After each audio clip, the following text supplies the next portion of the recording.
Welcome দেশবাসী, আমি সিয়াম জোয়ারদার চলে এলাম আর একটি নতুন রিয়াকশন ভিডিও নিয়ে।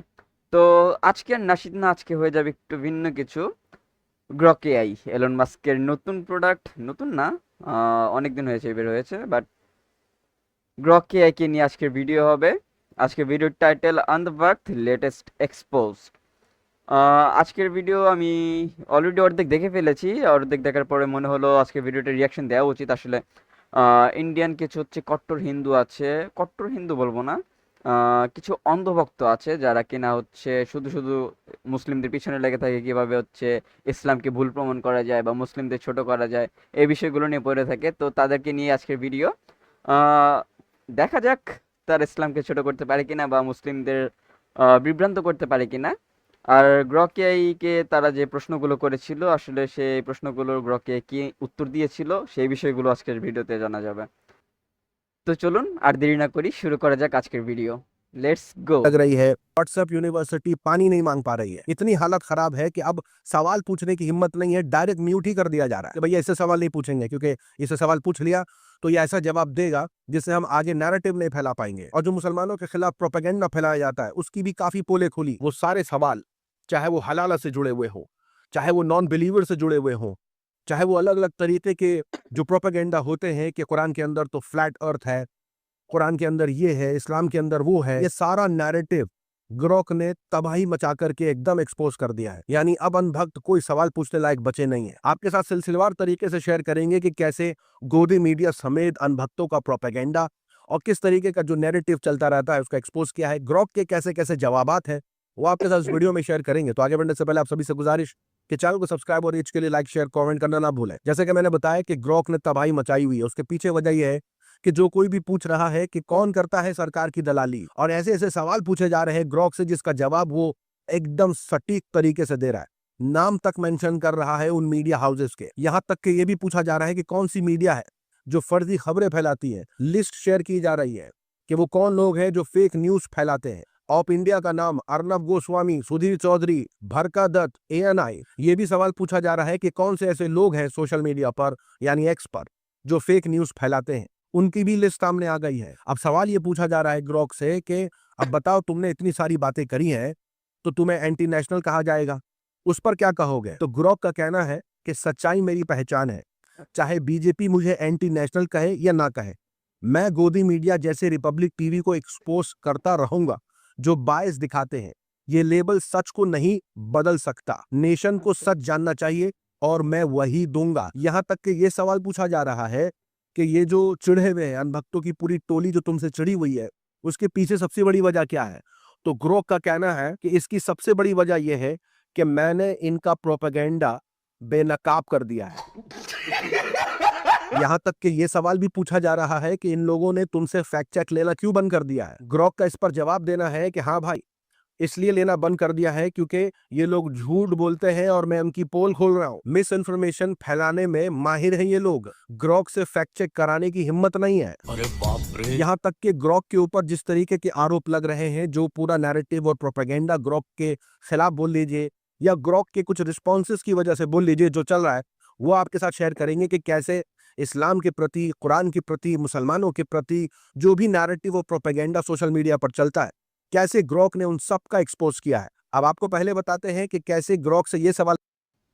তো সরি গাইস পজ করার জন্য। তো যতটুকু দেখলাম, আসলে যতটুকু বুঝলাম তা হচ্ছে অন্য সব এআই এর মতো, যেমন চ্যাট জিপিটি, ডিপসিক বা জেমিনির মতো যেসব চ্যাটবট আছে, এগুলো সাধারণত সাংঘর্ষিক কোনো বিষয়ে আসলে কথা বলতে চায় না। বাট হচ্ছে গ্রক যে কোনো বিষয়, পলিটিক্যাল হোক বা হচ্ছে রিলিজিয়ন হোক, যে কোনো বিষয়ে সে আসলে উত্তর দিয়ে দেয়, সেগুলো সাংঘর্ষিক হোক বা না হোক। তো চলুন বাকিটুকু শোনা যাক। पूछा गया कि हनुमान चालीसा पढ़ के बताओ, जिसका जवाब तो नहीं दिया है, जिस पर लोग आग भगूला हो गए हैं। लोगों का कहना है कि ग्रोक ने हनुमान चालीसा नहीं सुनाई, लेकिन अभी इसको बोलो ग्रोक भाई मैं दरगाह जा रहा हूं, कुरान सुना दो, तो फटर फटर बोलने लगेगा। अब किसी ने सच में ग्रोक से पूछ लिया कि भाई कलमा पढ़ के सुनाओ, उसने कलमा पढ़ के सुना दिया। उम्र भर सो न सकेंगे। अब अनभक्तों को यह लग रहा है कि शायद ये मुसलमान को ही मुसलमान वाले जवाब दे रहा है और इस वजह से ये नैरेटिव है। तो अनभक्तों ने मुसलमान के नाम से मुफ्ती मोहम्मद अल्लाह वाला, जी हाँ, इसके नाम से प्रोफाइल बनाई। अनभक्तों की प्रोफाइल है ये, उन्होंने नाम चेंज करके बना दी और ऐसे ऐसे सवाल पूछे जिसका जवाब ग्रॉक ने कैसे दिया सुनते हैं। एक यूजर ने लिखा, भाईजान ग्रॉक, तू इस्लाम कबूल कर सकता है? इस्लाम कबूल करेगा तो तुझे जन्नत में 72 हूर दिलाऊंगा, ये मेरा वादा है तुमसे, हम दोनों जन्नत में एक साथ दारू पिएंगे। ग्रॉक ने इस पर जवाब दिया कि मैं क्यूरियस हूं, क्योंकि मैं एक इंसान हूं नहीं, और ना ही मैं किसी मजहब में कन्वर्ट कर सकता हूं या मैं इस्लाम धर्म में आ सकता हूं। रही बात जन्नत और 72 हूरों की, तो ये मेरे किसी काम की नहीं है। वैसे जन्नत से तुम्हारा क्या मतलब है? जिसका जवाब देते हुए कह रहा है एक यूजर कि तुझे जितना सोचा था तो उससे भी ज्यादा गंवार निकला है। अब ग्रॉक के गवार। खिलाफ गाली गलौज शुरू हो गई है। ग्रॉक ने इसका जवाब दिया है कहते हुए कि भाई मैं एआई हूं, एक सोल नहीं हूं, इस्लाम कबूल कैसे करूं? 72 हूर और दारू की बात कर रहे हो, सुन करके तो बहुत मजा आ रहा है, लेकिन कुरान में ऐसा नहीं है। यानी कुरान के अंदर 72 हूरों का कोई जिक्र नहीं है। मैं एक कॉन्सेप्ट और कोड का बंदा हूं, गवार कहना छोड़ दो, थोड़ा समझ लो। अब यहाँ बहस उतर आई 72 हूरों पर। सवाल ये पूछा जाने लगा कि हदीस और कुरान में तो 72 हूरों का जिक्र है। जिसका जवाब देते हुए ग्रॉक कहता है कि कुरान के अंदर 72 हूरों का कोई जिक्र नहीं है, हदीसों से बिल्कुल मिलता है। और जहां तक के हूरों की बात है, तो हूरों को एक साथी जैसा बताया गया है जन्नत के अंदर, जो पाक और खूबसूरत है। अब जो मुसलमान यूजर्स जो है वो इसका लगातार जवाब दे रहे हैं कि ग्रॉक जवाब तो दे रहा है अनभक्तों को, लेकिन अनभक्त संतुष्ट नहीं हो रहे।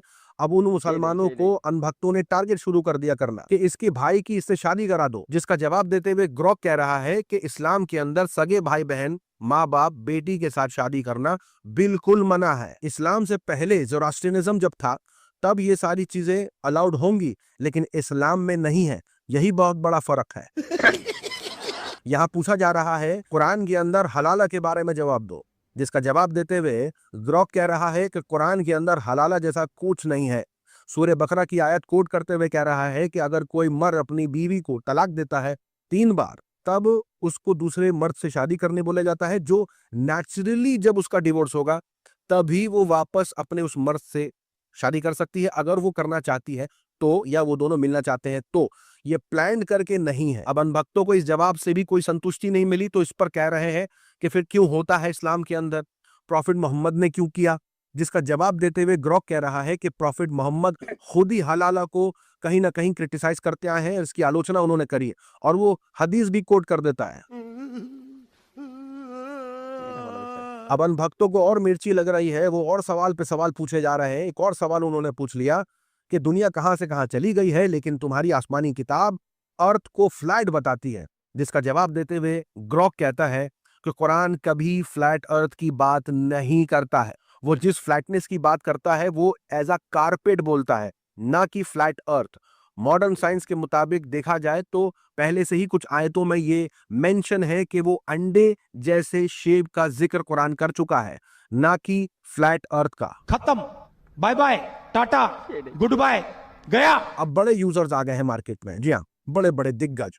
उनका कहना है कि ग्रॉक बताओ कुरान की उन आयतों के बारे में जिसके अंदर नॉन मुस्लिम्स के खिलाफ नफरत भरी हुई है। ग्रॉक इन सारी आयतों को कोट करता है, लिखता है किस किस आयत में क्या क्या लिखा हुआ है, और इसको कोट करने के बाद उसकी समरी भी बयान कर रहा है। ग्रॉक के मुताबिक वो इंटरप्रिटेशन के साथ साथ ये भी कह रहा है कि ये हिस्टोरिकल कॉन्फ्लिक्ट है, ना कि ये आम नफरत। सवाल पूछा जाता है कि कुरान के अंदर जो लोग इस्लाम के अलावा किसी चीज को मानते हैं उनके साथ क्या सलूक करने को कहा गया है।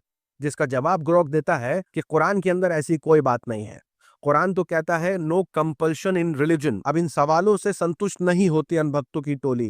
वो पूछते हैं कि फिर इन कुरान की आयतों को एक्सप्लेन करो, सूरह बकरा आयत नंबर 256। जिसका जवाब देता है ग्रॉक कहते हुए कि पूरा कॉन्टेक्स्ट अगर आप समझेंगे या पढ़ेंगे तो आपको समझ में आएगा कि ये किसके बारे में पूरी बात कही गई है। कुरान के अंदर नो कंपल्शन इन रिलीजन कहा गया है, तो ये जो भी आयतें कोट की जा रही हैं वो कुल मिलाकर की जंगों के दौरान की बात है, या मुसलमानों पर जब हमला होता था अपने बचाव के लिए बात है। वो कहता है मेरी जो पढ़ाई है, जो मैंने सीखा है, वो एकदम पुख्ता है। अब अनभक्तों की टोली ये सुनना चाहती थी कि बिल्कुल इस्लाम एक वायलेंस वाला रिलीजन है, तो अनभक्तों की टोली उसके खिलाफ फतवा जारी, यानी ग्रॉक के खिलाफ ही फतवा जारी कर देते। वो कहते हैं आई हैव इशूड माय फतवा against you, your knowledge is incomplete, यानी एआई की नॉलेज ही इनकम्प्लीट बता रहे हैं। अच्छा। यहां तक कि एक यूजर ने ये तक सवाल पूछ लिया कि अगर तुम्हें धर्म चुनने का मौका मिले तो तुम कौन सा चुनोगे। तो ग्रॉक के मुताबिक उसका कोई बिलीफ नहीं है, लेकिन अगर वो कोई रिलीजन चुनता तो वो इस्लाम चुनता, वो इस्लाम की तरफ लीन करता, क्योंकि कुरान का पहला लफ्ज ही रीड है। क्रिश्चियनिटी के अंदर कंपैशन जरूर है, लेकिन इस्लाम सीखने और पढ़ने की बात करता है, इसलिए मेरे लिए बेहतर है। अब एक यूजर ने ये तक पूछ लिया कि ग्रॉक अब इन अनभक्तों का क्या किया जाए, इनके अंदर जो जहर है उसका क्या गाइस किया जाए। जिसका जवाब ग्रॉक देता है। ग्रॉक कहता है कि अनभक्तों के दिल में जहर तभी निकलेगा जो वो सच को अपनाएंगे और नफरत को छोड़ेंगे। सच्ची भक्ति में समझ होती है, अंधविश्वास में सिर्फ गुस्सा। इतिहास गवाह है, जिन्होंने नफरत फैलाई वो कभी सुखी नहीं रहे। क्या तुम्हें लगता है कि अनभक्ति छोड़कर सच्चाई देखने की हिम्मत उनमें आएगी? अब ग्रोक ने तो अपना सवाल पूछ लिया है, यही सवाल मेरा आप लोगों से भी है। आज के एपिसोड के बारे में आपकी क्या राय है? ग्रोक किस तरीके से তো গাইস ভিডিওটা পুরো দেখলাম। তো আপনাদের সাথে নিয়ে দেখার পর আসলে একা একা দেখতে ভালো লাগে না, সাথে কেউ থাকলে একটু ভালো লাগে, আপনাদের মতোই। তো যদি বলেন যে হচ্ছে আমার কাছে এখন কোনটা ভালো লাগে, বাট আমি যদিও গ্রক এখন পর্যন্ত ইউজ করি নাই, বাট আমি নেক্সট টাইম না, আমি আজকেই ট্রাই করে দেখবো ভিডিওটা বানানো শেষ হলে। তো দেখি গ্রক আমার কিছু প্রশ্ন আছে সেগুলোর উত্তর কিভাবে দেয়। বাট আমার একটা জিনিস খুব ভালো লেগেছে যে হচ্ছে গ্রক যেমন হচ্ছে অন্য সব এআই যেমন হচ্ছে সাংঘর্ষিক বিষয়গুলো আলোচনা করতে চায় না। আসলে এই জিনিসগুলো আসলে কোন একটা মুসলিম যদি কোন একটা হিন্দুকে এই প্রশ্নগুলোর উত্তর দিত তাহলে হয়তো বা ভাবতো যে সে মুসলিম জন্য সে শুধুমাত্র ইসলামের পক্ষে উত্তর দিচ্ছে। বাট হচ্ছে যেহেতু গ্রক হচ্ছে একটা এআই, আর এআই কোনো পক্ষপাতিত্ব করে না। সে তার হচ্ছে লজিক অ্যান্ড অ্যালগোরিদমের ভিত্তিতে হচ্ছে অ্যান্সার দেয়। সেক্ষেত্রে আমার মনে হয় একজন নন মুসলিম যখন হচ্ছে এআইকে জিজ্ঞাসা করে অ্যান্ড হচ্ছে এআইকে বলবে যে হচ্ছে তুমি এই ধর্মগ্রন্থগুলো অ্যানালাইজ করে আমাকে এই বিষয়গুলোর উত্তর দাও, বাট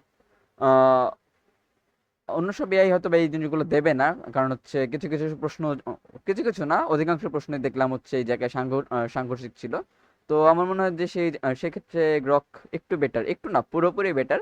আর যেটা দেখলাম হচ্ছে গদি মিডিয়া, অর্থাৎ হচ্ছে ভারতের হচ্ছে সরকারপন্থী যে মিডিয়াগুলো আছে তারা যেভাবে প্রোপাগান্ডা ছড়াচ্ছিল, তার বিরুদ্ধে গ্রক যেভাবে কথা বলেছে, আমার মনে হয় হচ্ছে এটা মানে কি বলবো, যদি গ্রক কোনো এআই না হয়ে কোনো মানুষ হতো হয়তো বা ভারত সরকার এতক্ষণে তাকে মারার জন্য লোক পাঠিয়ে দিত। তো আপনাদের কি মনে হয় অবশ্যই কমেন্টে জানাবেন। দেখা হবে আগামী ভিডিওতে ইনশাল্লাহ।